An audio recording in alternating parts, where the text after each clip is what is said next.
It's Keystone Youth Live with Will Mitchell and Chris Cox.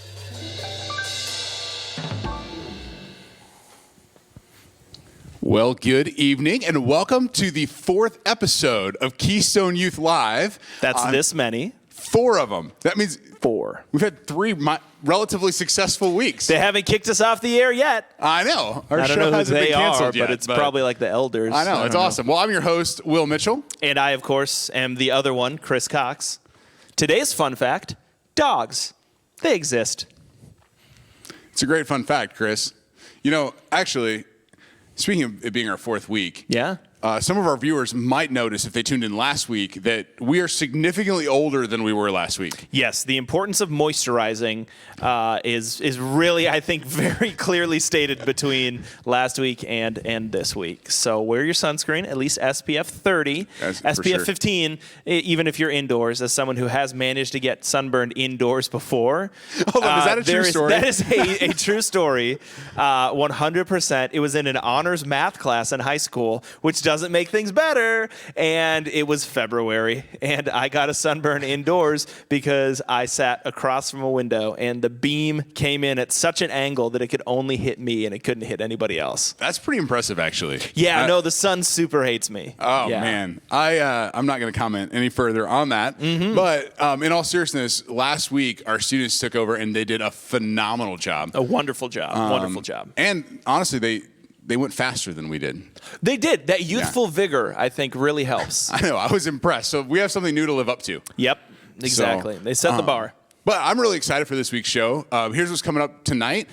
We are going to go over the Keystone Youth Photo Challenge. Woo! We got all your pictures. We're going to show them to you. I can't wait to do that. They're super fun. And we're going to give away some pizza. Yeah. Do you like pizza? Have you seen what my body looks like? I am built, powered, and fueled exclusively by pizza and pizza-based products. Chris, I feel like if you were going to have a TV career, like a pizza show would be your jam. Like a pizza sampler? Oh, yeah. Yeah. That would 100% be accurate, I think. And don't think I haven't applied. Still waiting to hear back, Hollywood. I can't wait till I retire and I can be the pizza sample lady at Costco. Oh, that'd be amazing. Or guy, probably. Yeah, there's some things to get into. Anyway, let's say guy. Sorry about that. Yikes. Anyway, so we're giving away some pizza. Yeah. What is your favorite all-time pizza, Chris? My favorite all-time pizza is known as the Spud Supreme. It is from Jeff's Pizza Shop in Ames. If you ever have a chance to get it, get it. It is a standard crust. However, if you get it thin crust, they will cut it party style, and that also helps because you don't have as much of the bready taste, so you can really relish the different flavors. Relish is not one of the flavors. However, that is good. So it has a ranch base instead of a red sauce base.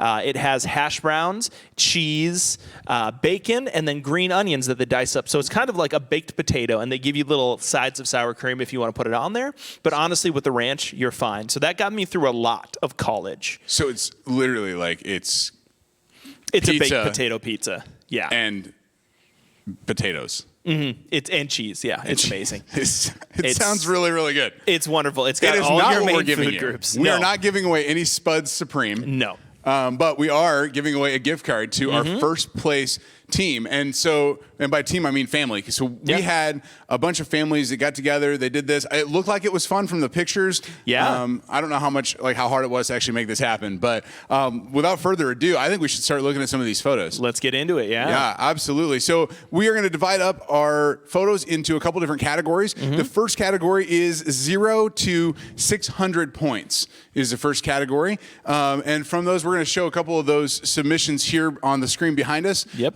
The very first one is from the KARNES family. You can see rocking the books and the M&Ms and all of that very, very well. There's a PlayStation 2 controller. Dude, I love the throwback to the PS2. Yes. That actually made me want to give extra bonus points, but I don't think I can do that. DualShock 2, man. There was nothing better than that. Dude, that was revolutionary. So the mistyped socks, the two that are different, was that a point that is category? Extra points. That is bonus points. Yeah, I probably should have told you you don't what the have points were shame, for. and that is wonderful. Yeah, I love that. The next one we got to show here is from Bethany Emke. And you can see they got in on, so the headstand is mega points. Yep. The parents mega points. That's a great one. The third one we got in this category is from Anna JENSEN. Anna JENSEN submitted this one, and honestly, I just want to I really want that dog. Yeah, is that like a Belgian Malinois, or I'm not entirely sure. I think it's half dog, half horse, though. Yes, that is a pony dog. 100%. Absolutely massive. You could ride that into battle, and don't think I haven't tried. So my dog is like 35 pounds, and I feel like this dog could like eat my dog. Probably. And as like dessert. So that would be one. Absolutely, Anna, I'm jealous of your dog. Great photo, great job. Good dog. Next up, we have Madeline Miller.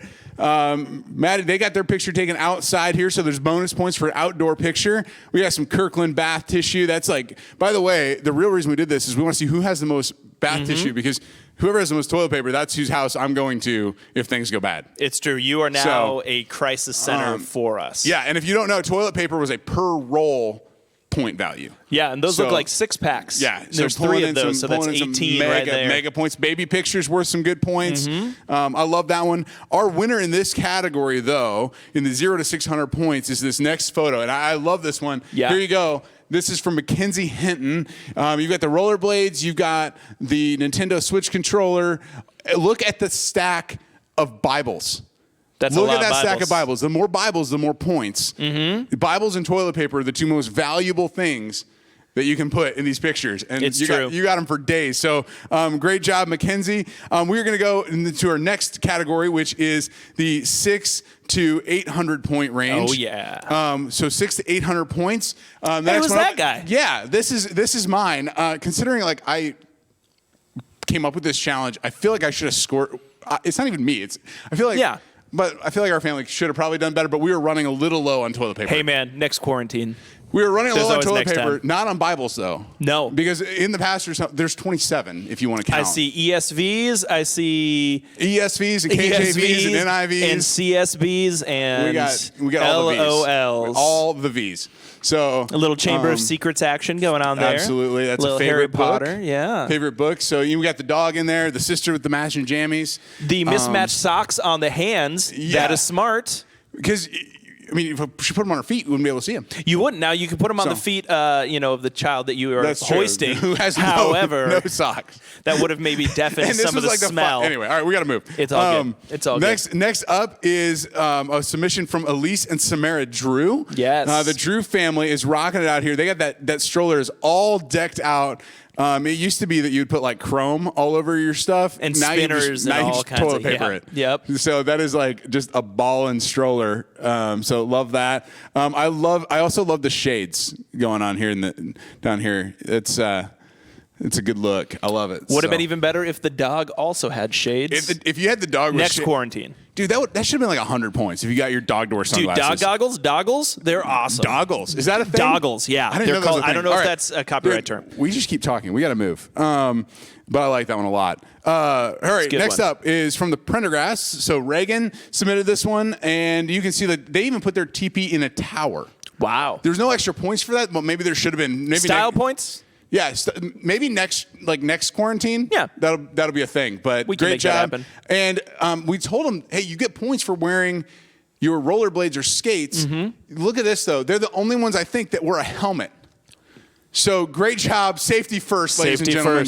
Safety first. Next up in the 5 to 8 or the 6 to 800 point category is the Albers. You got LC here. Look at these mad stacks. Look at those Clorox wipes. Wow. Woo! Just like Clorox wipes for days. Germs got nothing on you. Yeah. I absolutely. You guys are like the healthiest, cleanest, germ-free family. Amazing. Look at this baby picture right here going on.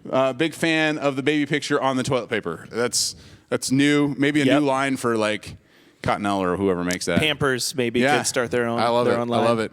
And the winner, last but not least, the winner of the 6 to 800 point category is Addison Kyle. Addison Kyle, great job here, coming in at 755 points. Wow. Look, you got the Bibles, you got the headstand, you got the kid up on the shoulders. You got peanut butter action going. Dude, I think down. Abe actually right here Abe might be actually still playing his video game while the picture's being taken. There is a good chance. Also, there's bonus points for pizza being in the picture. Oh. So the slice of pizza was one that we didn't do at our house. We totally forgot that. So womp womp. I know. So that was 755 points. That's a lot of points, Will. Yeah. The next category we have two teams that came in between 800 and 1,000 points. Wow. The two and teams. how many total was it out of? I don't know. Get? I don't Potentially do unlimited. I don't math. 1 billion, 1,000 million points. Out of, yeah, it was really unlimited because it was only limited by the amount of Clorox wipes, Bibles, and toilet paper that you had. Too, yeah. Yeah, there's that. Yep. So, all right, here we go. Coming in at a whopping 855 points, Abraham Grown. Look at this. Look at this. Abe's got the giant baby picture, like larger than life baby picture. Dude, I wish you would have held it in front of your face. That would have been the only thing that would have made it better. And then just absolutely Eric's like, there's no way I'm picking you up. No. We'll do the on the shoulders thing on the ground. So I love that one. That's smart. Great job. 855 points. When I saw that, I was like, surely no one can top that. And but yet, then, don't call me Shirley. but then, from the very own Elder Woodbury's home. Yes. Check this guy out right here at 915 points. Now, I don't know if you guys can see this if you're watching from home, but when I first looked at this picture, I really thought that Mr. Woodbury was wearing this onesie pajama thing. And if you would like to see that, leave a comment on the live stream. Yeah. Because if enough people will sign this petition, we can make it happen. Yeah, absolutely. We can totally get him to wear a onesie. I don't know why not. It's not the law. So I was really impressed. 915 points. Look at nice stack of Bibles, nice stack of toilet paper. Yep. The matching jammies, the pizza in Colin's mouth. Yes. He's like, yeah, I'll have the pizza, but there's no way I can wait till the end of this we're photo. only getting one photo. We can't take another one because the pizza will be gone. So there you go. Great job, Woodbury's. And now, as if that couldn't be topped, ladies and gentlemen, it is time to award our top 3. There's only one prize, but our top 3, the medal, the bronze, the silver, and the gold. The bronze medal goes to Eliana and Avery Minter with 1,035 points. Wow. Check this out. Yeah, they got everything going on. They got the dog. They're the only ones with ice skates. Did you just say skates? You didn't say roller skates. I just said skates. That's thinking outside the box right there. So I love that they went all full ice skate on that. That's dangerous too. I mean, Avery should have been wearing some protective shoes there, but she wasn't. Or shin guards or something. Unbelievable. They got the books, they got the Bibles, they got the video games, they got the dog, they got the matching jammies. Yep. They got the belly button. The one, the only, Pastor Brent Minter. Yep. That's not worth extra points. Myth, Actually, legend. that might be worth yeah, you get docked points for that. But but no, that's an awesome job. Bronze medal. Congratulations to the Minter family. You ready to see our silver medalist picture? I would love nothing more. This might be my favorite picture. No, that's not true. I can't say that. This might be your second favorite picture. It might be one of my favorites. And it's definitely a picture, and we're about to show it. All right, here we go. It is, with 1,215 points, the ROCKHOLD family. Here we go. Kylie, Carter, Carson, and bonus, Christian. Here we go. And check out that toilet paper stash. Fat stacks. And maybe you're watching, you're like, I don't see, you just listed off a bunch of people. I don't see Kylie ROCKHOLD. Well, guess what? That is Kylie's head is not visible because apparently they have, is that a dining table in their yard? Yeah, I think so. I'm not sure. I think you guys have an oak dining table in your yard, which is awesome. Which explains how you can have so much toilet paper also. It is. I mean, you guys are like, you bought it with, they probably bought it with toilet paper. It could be. I think so. So they bartered. I love this photo. They got everything. They got the stacks of the Bibles. They got the dog. 1,215 points. So I got to be honest. When I saw this come in, I thought there's nobody. There's no one. No who way will you beat can this. top it. There's no one who's going to beat this. Impossible. And Let's just I was stop about the ready to competition crown the right ROCKHOLDs, but then, there was one. Oh no. The one, the only gold medal winner with 1,000. Should we drum roll it?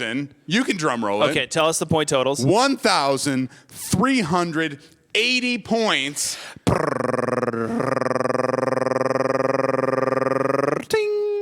Towns VASQUEZ. Ladies and gentlemen, look at that stash. Wow. And the stash, actually. Like, look at Dad's stash. Yes. And look at the toilet paper All stash. the stashes. They got the Bible stash. They got the toilet paper stash. They drew a pizza. They have a kid's multiple stash. pizzas. So many kids. That's great. But I love that they drew the pizza in. I'm like, I'm totally counting that. You gotta. I wouldn't eat it, but some people probably It's lower would. calorie that way. It is. And I've had pizza that tastes like that. Mm-hmm. When I was in college, you lived good, apparently. I lived off of those Jack's frozen pizzas. They were like, they tasted like that piece of paper, I'm pretty sure. You're supposed to take the cardboard piece out before you cook it. So that might have been part of your messed that up. problem. Extra fiber. Oh, well. A little roughage. Oh, well. I lived through it, lived to tell the tale. Mm-hmm. But congratulations, Towns and your family. We will be sending you a gift card to a local Ankeny pizza place. You should be looking for that here shortly. Yeah. And we will run another competition like this. It was really fun. I hope you guys enjoyed it. A lot of creativity. So much creativity. Love to see that, Will. Love to see that. So much creativity. And just looking here, by the way, I have to mention this. One last thing. The first birthday poster. It's not just a photo. It's a Towns' first birthday poster. Yeah. I'm pretty sure that when my kids had their first birthday, I tore all that stuff down and I we'll keep the photo and toss everything else. I don't love my kids as much. I don't need poster board. Towns, your parents must love you a lot. Yes. Because they kept all that stuff. We're impressed. Congratulations. You deserved it. 1,380 points. A whole lot of toilet paper. I'm coming to your house when I run out. Oh, yeah. And there'll be pizza there. And there's going to be pizza there. You want some pizza. It won't be Spud Supreme and it won't be Jack's. Nope. It'll be somewhere in between. Yeah. A good, healthy medium. Good, healthy medium. And speaking of good and healthy, one of my favorite parts of the show. One of the best. One of the very best parts of the show. Of all the parts of the show. Is the part on the couch. The part on the couch. Take it away.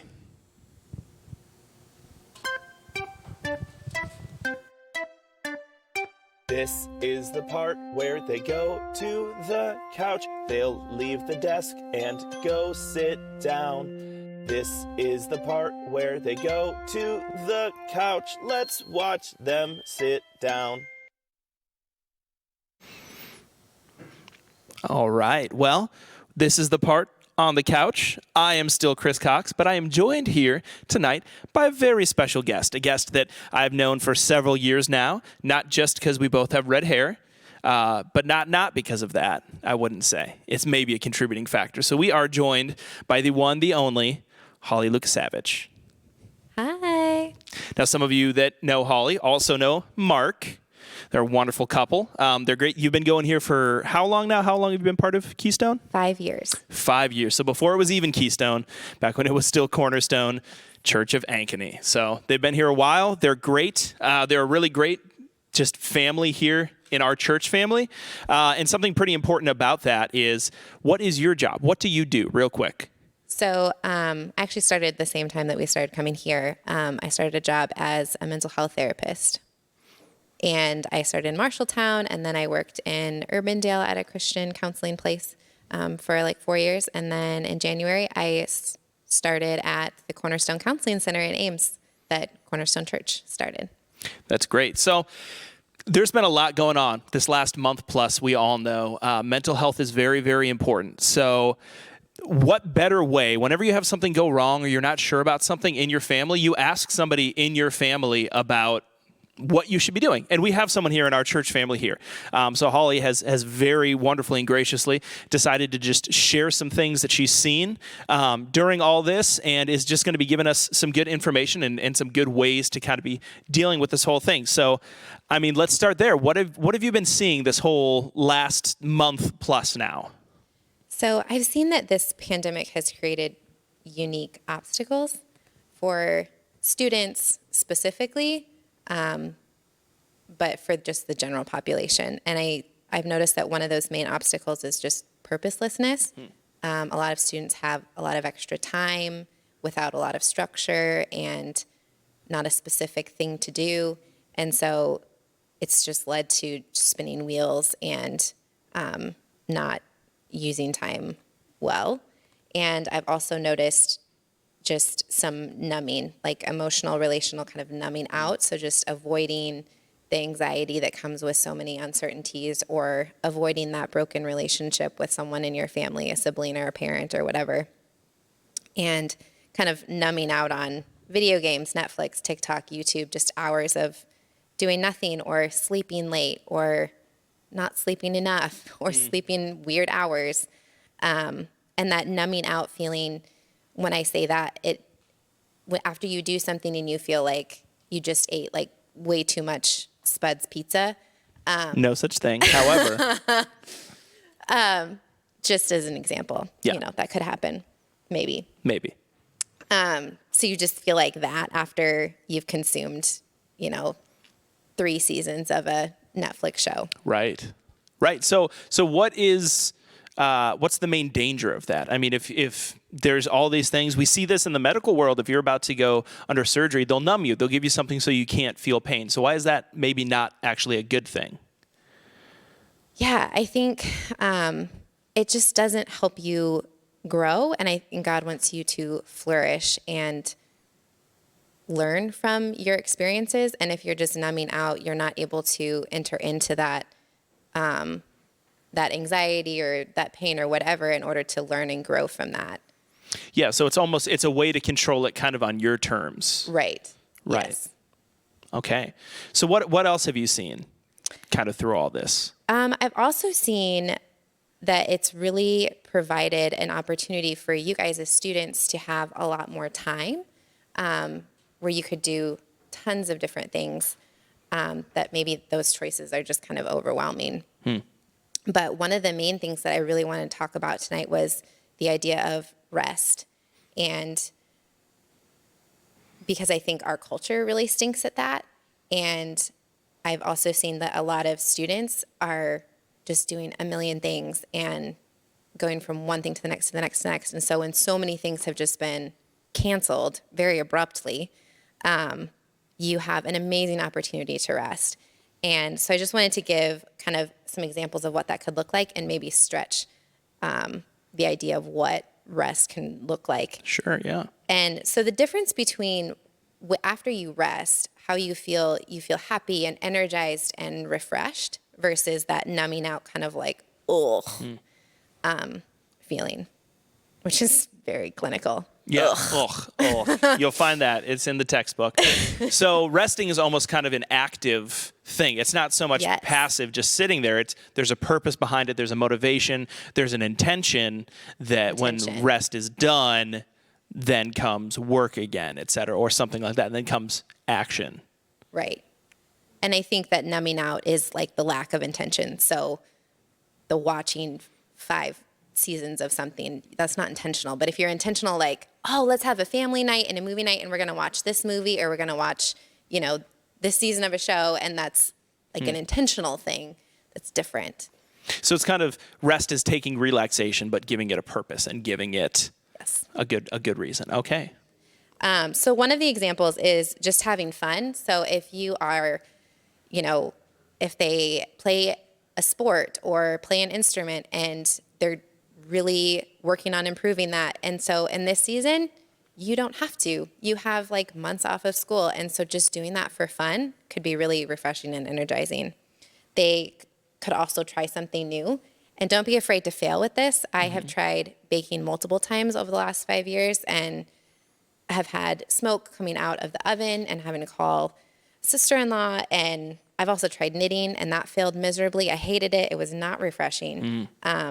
So I don't do that anymore. And so don't be afraid to fail at any of this. It's a good story later to tell your friends on FaceTime when you're bored. True. In And 2 hours. And depending with knitting, that always gives you a white elephant gift to give to someone later on. Yes. Be like, here's this sweater that has one sleeve. Yeah. I couldn't even make like a tea cozy, washcloth. barely even a napkin. Yeah. Yep. Wow. So you could also learn something new. So use your brain, even though you're not in school. You could read a book about anything. Like they could read about history or a novel or something funny. Work their way through the Harry Potter series, whatever that might be. And you could also, this is my favorite, they could learn a personality test type thing. So Myers-Briggs or the Enneagram and learn about themselves through this. And I think that could also help them kind of understand how they're dealing with the being quarantined. Sure. But could also have really good fruit outside of after this is all over. So learn something new. You can also use podcasts. We listen to Radiolab a lot in our house because my husband really likes it. And it's just a fun way that they communicate seemingly random information. Yeah. Also, exercise. It might not be that might not be what you think of when you think of rest, but physical movement there's been studies that show 30 minutes of exercise 3 times a day can improve your mental health. So that could be, and you can even try like a new way to exercise because they're not able to go to the gym right now. Sure. And so doing Zumba or yoga or a high intensity workout or running or walking, and you can find those videos on any streaming thing. Totally. And we saw lots of students happen to have roller skates, so that's even something you can do as well. Yes. Hit the pavement, get your blade on, yeah. And if you try it and it totally sucks, you can just tell your friend about it later. That was funny. Yeah. If you biff it going down a hill on your rollerblades. And nobody will know because they're at least 6 feet away from you. Right. Yeah. Yeah. The last one is serving someone and how refreshing that could be. Clean around the house without being asked or offer to make a meal. They could take their younger siblings on an adventure or do a special activity with them or plan a family game night. They could also, make a sign and go and put it up to people's windows or doors or whatever, and just say hi to someone in their neighborhood, or if you can drive around town to your friend's house, keeping safe social distance. But, or you could make a care package. You might have to check with your parents on that one, and how to do that safely, but that could really bless people around you. A lot of good ones. Anything else you'd like to add about the whole thing? So I think also, God knows your heart, and he knows how you were made. And so to really seek him and ask the Holy Spirit to help you understand what you need in this season and what the people around you may be, how you could bless them.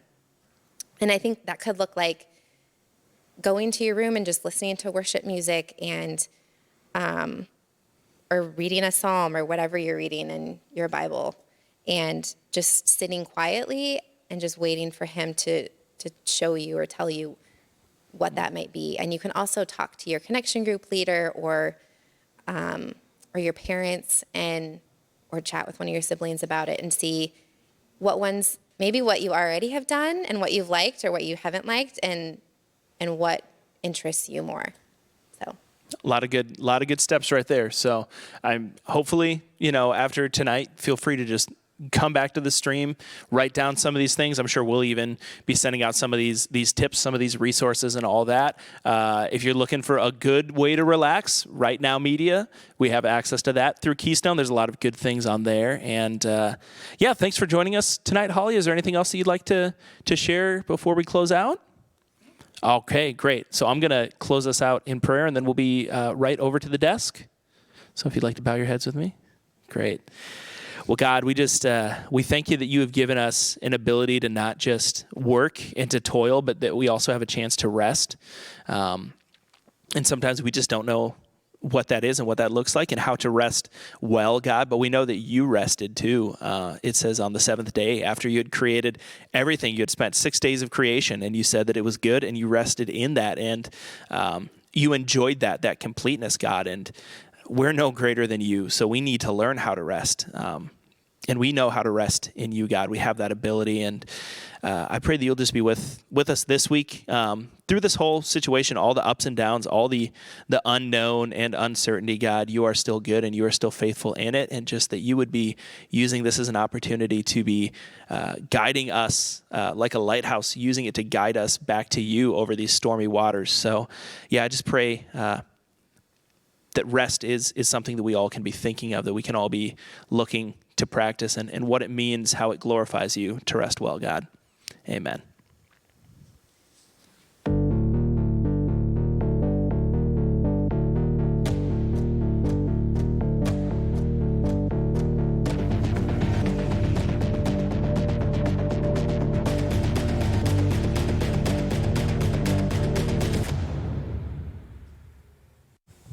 Well, man, that was really, really insightful and really helpful. Chris, thanks for doing that. And Holly, thank you so much for joining us, being our guest tonight.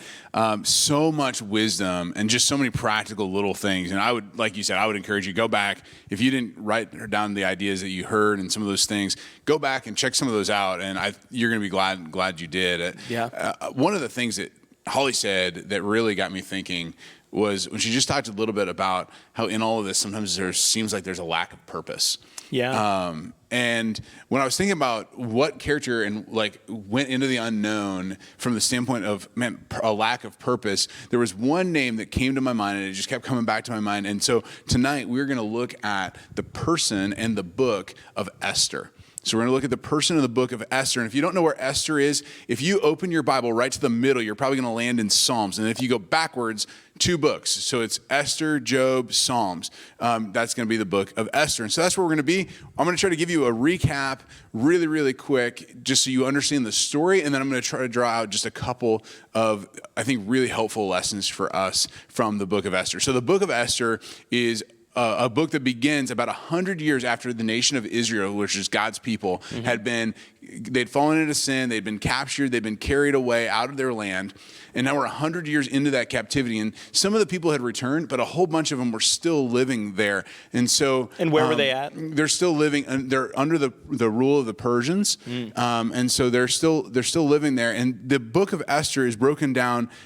It takes place in the Persian Empire, and it's broken down really with 4 main characters. There's a few other people sprinkled in, but there's 4 main characters. The first one is a guy named Mordecai. So Mordecai is a Jewish man that he was, at some point, his cousin became orphaned. And so he adopted his cousin. That's the second main character, which is his much younger cousin, Esther. Esther, in this story, was probably about 14 years old. So really, right in that, somewhere in that range of where our viewers, like what? Anyway, our viewers are at. And so probably 14 to 15 years old when all of this story happened. The third character is the king of Persia. And the king of Persia really is just an arrogant, party-loving ruler, right? Like, he's in charge. He knows it. He wants everybody to know how amazing he is. Xerxes is a jerkses. There you go. Is how we said it when I was young. Xerxes is a jerkses. All right, I love that. That's way more memorable. So Xerxes the jerkses is the king of Persia at that time. And the last character is a bad guy named Haman. He's the king's right-hand man. And by the end of this story, in the next several minutes, you don't absolutely just like hate this guy. Like you're not paying attention or you have, I don't know, but he is the bad guy. Every story needs a villain. Haman's our guy. So that's who's happening. And here's a really, really unique fact about the book of Esther. God's name is never mentioned, which is super weird because the whole Bible is written about God with the inspiration of God. For the purpose of helping us to know God. So the fact that the whole Bible, that the whole book doesn't once mention God by name is really strange at first glance. But what it actually is it's an invitation for us to search for God's activity, even when it's not readily apparent. So even when it feels like he's missing or he's present, he's absent, to look and to say, hey, how is God actually present and working in this situation? And man, as I thought about that this last week, I thought that's kind of how it feels for a lot of people in the season that we're living in right now. Yeah. It feels like God seems really quiet. God doesn't seem very easy to understand for me right now. And what this book does is it forces us to see God's work behind the scenes. And I think that is so, so important. And so what we're going to be doing is I'm going to invite you to look and to see how many times can you pinpoint maybe a movement of God in this story that even though God is never mentioned, you go, oh man, I can see his hand at work here and here and here. So the book opens up in Esther chapter 1 with the Persian king throwing a 6-month party, 180 days, just party of all parties to show off his greatness. He wants to impress everybody. And at the end of it, he throws this huge feast. It's just a massive amount of drunkenness, and it's really, really immoral party. But at the very end of this feast, the book opens that he brings in, I was going to say invites his queen Vashti out to the party. But the truth is she didn't really have a choice. It was, Vashti, you're beautiful. I want you to come out here and prove to my guests how beautiful you are. And so he wanted to show her off like a trophy. And Not to celebrate her. Not to celebrate her, but to treat her as an object so that all of the people around would know that he was great and that they would actually essentially be jealous of him and of the women that he could get. Vashti was like not having it. And she refused, and so he gets rid of her. This all happens right away when we open the book, and already you're like, man, this guy is a jerk, like just an absolute major jerk. And so he's like, well, I don't have a queen now. Every king needs a queen, especially if your part of your identity is like, hey, how am I going to do this? And so, or like it's, hey, I want people to look at me and see how awesome I am. Look at my cool so stuff. So he throws a beauty pageant. So he has Miss Persia, and he has this beauty pageant, and Esther is one of our main characters. She enters this beauty pageant. And again, remember, she's probably around 14 years old. Probably was not her choice. It was probably under compulsion. Like, she didn't have a choice. So she enters this beauty pageant and she wins. And she doesn't just do okay. She like massively impresses this king, which is really messed up if you think about it. Right? Like, already you're like, okay, God's name has not been mentioned, and this whole story is going really, really bad. Well, she conveniently forgets to mention that she is a Jew who's living in this Persian land, which they would have absolutely looked at her in a different way if they knew, but she didn't mention it. And it was absolutely on purpose. And you're going to see why in a little bit. So she becomes the queen. This Jewish girl becomes the queen over Persia. And so some time passes here, and her cousin, Mordecai, who had adopted her, was walking through the streets, and he began to hear the rumblings of an assassination attempt on the king. And so he hears about this. He tells Esther. Esther tells the king, hey, there's these guys that are going to kill you. The plot was foiled. The men were hanged. There's no second chances. Probably they done goofed. Yeah, they messed up. No trial. And one of the things that's really interesting is that in chapter 2, verse 7, it says that this event was recorded in a historical record. And that's going to be important in a little bit. So just stick that on the sticky part of your brain and hang on to it for a minute. In chapter 3, we're introduced to the bad guy. Okay? So Esther's now become the queen. Mordecai, her cousin, helps her foil this plot against the king. And now we're introduced to this bad guy named Haman. Haman rises to this king's right-hand man. He becomes the king's right-hand man, and he gets a huge, arrogant head about it. He starts walking through the streets, parading through the streets, demanding that everyone bow down before him.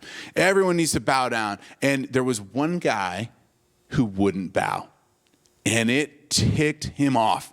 He probably didn't know who he was originally, but he found out because he held a grudge. Turns out that one guy was Mordecai.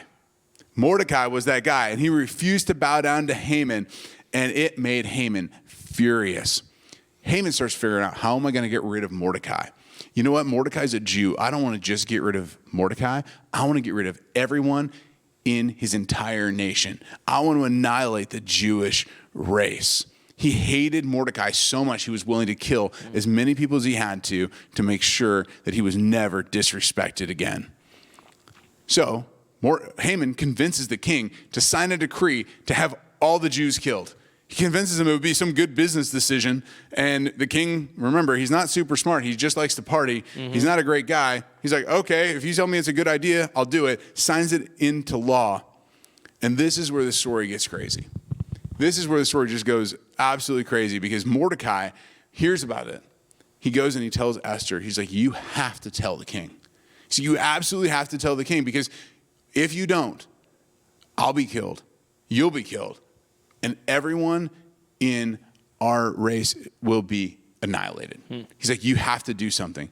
But see, there's a problem. You think, oh, she's a queen. She's probably got tons of power. She should be right next to him, right? She's probably sitting next to him on the throne ruling. But it wasn't that way. She was really just a trophy wife. And the queen could be murdered or killed just for walking into the king's presence uninvited. And she's like, I don't think I want to do this. And then in chapter 4, verse 14, she's really on the fence about it. And Mordecai says this, who knows? Perhaps you've come to your royal position for such a time as this. And she considers that.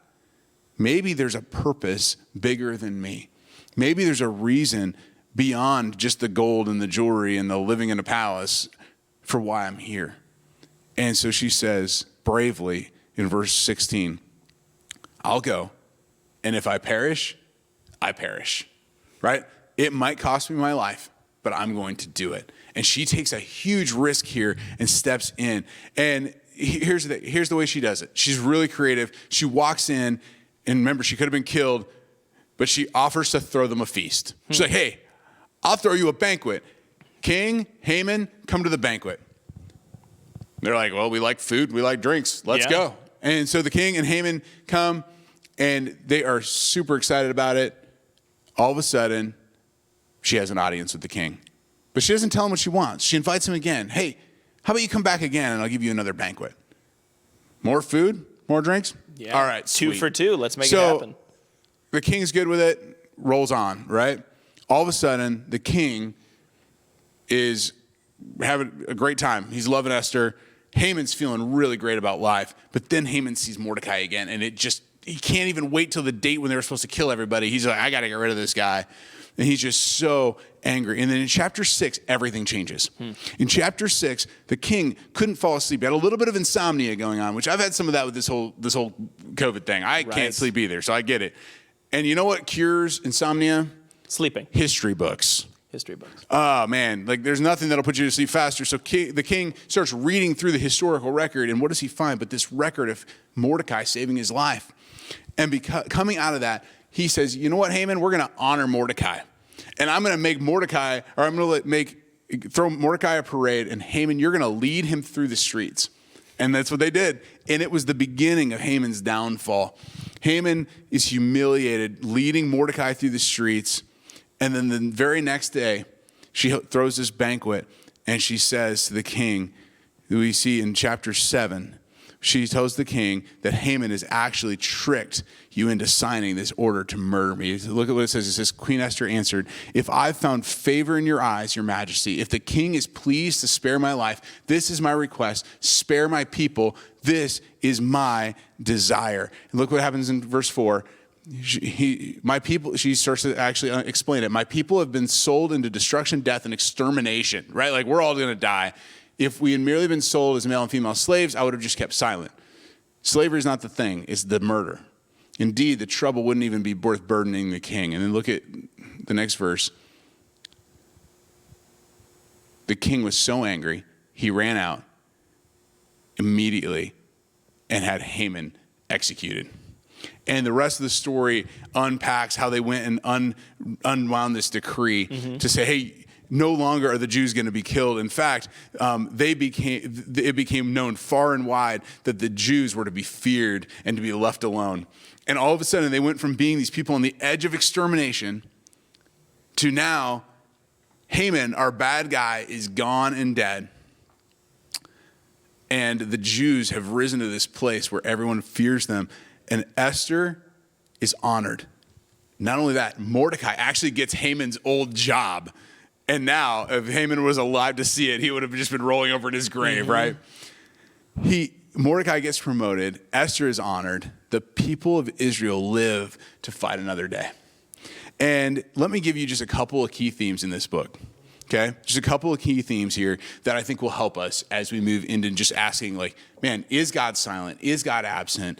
Do I have purpose in all of this? Number one, when God seems absent, he has not abandoned his promises. So I would encourage you, go through and check what were some of the promises that God has made. You know what some of the promises that God had made to Israel were? That he was going to make them a great nation, that he was going to be with them, that he was going to bless those who blessed the people of Israel, that he was going to judge those who judged the people of Israel. And it was from the people of Israel that God was going to send Jesus, the Messiah. God's promises didn't go away just because he was silent for a little while. And that's the same thing in your life. Go and look through the promises of God. Number two, he is at work in the mess of human history, even through bad things to accomplish his purpose. It reminds me of the book of Romans, chapter 8. It's just a beautiful verse. And verse 28 says this, we know that for those who love God, all things work together for good, for those who are called according to his purpose. For those who he foreknew, he is predestined to become conformed to the image of his son. What he says is this. This is the New Testament now where Paul says, hey, if you know God, if you belong to God, if you're part of his people, everything in your life will work together for good. And what kind of good is he talking about? He's talking about the kind of good that makes you more like Jesus. In Esther's story, her being willing to take these risks and to step out and to embrace that purpose of her being in that palace resulted in a whole bunch of people becoming saved from physical death. Are you willing to trust God's promises and his providence even when you can't see it? Are you willing to take a risk to accomplish the purpose that God has for you? And lastly, maybe you're watching and you don't have a relationship with God. You say, hey, I'm not part of God's people. And he says here, to those who love God, and he says that they've been conformed to the image of his son. You're like, man, I don't have a relationship with Jesus. I don't know him. And for you, if that's the case right now, there is no guarantee that your life is going to work out for good the way that you want it to. But I can tell you this, there might not be a guarantee for that, but there is an invitation that Jesus is calling you. He wants a relationship with you, and he wants to give your life and your suffering purpose and meaning, even when it doesn't feel like you have it. And if you're here and you know Jesus, Esther stepped out in faith and took a risk so that the people of God would be saved from physical death. Maybe God is telling you, hey, I want you to step out. I want you to take a risk. Maybe there's some people in your life that through your boldness, they will be saved, not from physical death, but from spiritual absence with God and brought into relationship with God. You don't know, what could God do? This 14-year-old girl, she had no idea what God was going to do when she stepped out in faith and said, hey, it might cost me my life, but if I die, I die. And God turned it and he used it to save an entire nation. What could God do in you and through you in this time when he seems so absent and so quiet? Man, and that's such a great story too, because you have someone who starts at the very end of the social spectrum. Mm-hmm. She is a young woman who is a foreigner, was a people group who were conquered by the Persians. So she's a citizen, but doesn't want to be there. Let's be real. She's not there voluntarily. It wasn't like they packed up and said, hey, let's go vacation over in Persia. Let's have this happen. They were there not of their own will. They're in a different land. Everything's strange. And it's just, she doesn't have any control. And then she's, like you say, gets put in this position where she's next to the king and is at now the top of the class, the lap of luxury. And she could have, by worldly justification, just said, deuces, this is great. This is my life now. I guess maybe, good things happen to good people. And now I get to relax and do all this stuff. But she doesn't. No. Yeah. She goes out. She takes a huge risk. She risks absolutely everything. And it paid off because God had not abandoned his people. And so one of the things we'd love for you to do in your connection group time is to go through and trace what are some of the ways that God was present, even when he seemed so absent. And then to ask the question, what is the purpose and the risk that God might be calling you to, even in this season? Maybe it's something with your family members. You're trapped in your house together and things that might be a little bit hard in this season, but maybe God's calling you to reach out to somebody that you via FaceTime or Snapchat even, or whatever it takes to just say, hey, I want to reach out and I'm going to offer some help and some hope. And so we're going to invite you now to go to your connection groups. We're going to put the instructions up on the screen.